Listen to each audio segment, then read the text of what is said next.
कोकणातील प्रत्येक अपडेट जाणून घेण्यासाठी आजच माझे कोकणच्या सोशल मीडिया प्लॅटफॉर्मला लाईक, फॉलो आणि सबस्क्राईब करा। रामानंदाचार्य जगद्गुरू नरेंद्राचार्य महाराज यांनी हिंदू समाजाला एक अत्यंत गंभीर इशारा दिलेला आहे। भविष्यातील काळ प्रचंड भीषण असून हिंदूंना आता कोणत्याही शस्त्रांची किंवा दंगलीची गरज नाही, तर घटत्या लोकसंख्येमुळे हिंदू समाज आपोआपच संपुष्टात येईल अशी भीती त्यांनी व्यक्त केली आहे। सध्याच्या आमचे 2 आणि आमचा 1 या धोरणेमुळे हिंदूंची संख्या वेगाने कमी होत आहे। त्यामुळे आपले अस्तित्व टिकवण्यासाठी हिंदूंना किमान 2 मुले असणे काळाची गरज असल्याचे त्यांनी स्पष्ट केले आहे। यासोबत त्यांनी जातीपातीचे आणि आरक्षणाचे घाणेरडे राजकारण करणाऱ्यांपासून सावध राहण्याचे आवाहन केले आहे। राजकीय नेते जातींमध्ये भिंती निर्माण करून समाजात फूट पाडत आहेत। जर आपण आपापसात भांडत राहिलो तर आपला समाज एक दिवस संपूर्णपणे संपून जाईल। आपल्या अस्तित्वाला निर्माण झालेला हा मोठा धोका ओळखून जातीपातीचे राजकारण बंद करा आणि हिंदू म्हणून सर्वांनी एकत्र या, असे कळकळीचे आवाहन जगद्गुरू नरेंद्राचार्य महाराज यांनी यावेळी केले आहे।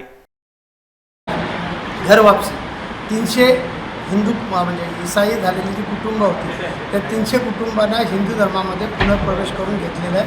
आतापर्यंत हा आकडा 1,54,000 पर्यंत गेलेला आहे। आम्ही दर 2-3 महिन्यानंतर घर वापसी हा कार्यक्रम करतो, कारण जे ईसाई मिशनरी जे आहेत त्या ईसाई मिशनरीचं काम काय, अज्ञानाचा फायदा घ्यायचा, लागून चालन करायचं आणि अज्ञानाचा फायदा करून लागून चालन करून असाहित्याचा फायदा घेऊन धर्मांतर करायचे आणि हिंदूंची वोट बँक कशी कमी होईल याचा अत्यंत सुप्तपणे हा कट आहे त्यांचा आणि हे संपूर्ण भारत देशभर कार्य चालू आहे। आता आम्ही उद्या इथून निघणार आहोत, छत्तीसगडला चाललो। छत्तीसगडला सुद्धा आम्ही 500 कुटुंब 17 तारखेला हिंदू धर्म पुनर्प्रवेश करून घेतो। तर अशा प्रकारचं आमचं अभियान चाललं आहे। हिंदू धर्माला धर्मगुरू आहे मी, त्यामुळे हिंदू धर्म संघटित कसा होईल याचा सातत्याने आमचा प्रयत्न चालू आहे आणि हिंदू धर्म हा वाचला पाहिजे, हिंदू धर्म संघटित राहिला पाहिजे, म्हणून आम्ही लोकांना सांगतो आहे। मी तर ह्याच संदेशावर चालतो की जात पात पूछे ना कोई, जो हरी का भजन करे वो हरी का। तर परमेश्वरचं नामस्मरण करणाऱ्याला गळा भेट घ्या।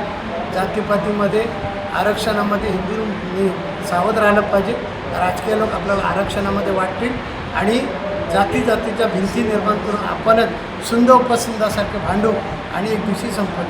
त्यामुळे आपल्या अस्तित्वाला धोका निर्माण झालेला आहे। त्यामुळे जातीपातीचं राजकारण बंद करा आणि हिंदू म्हणून सर्वांनी असा संदेश आज महाशिवरात्र आहे आणि महाशिवरात्रीच्या निमित्ताने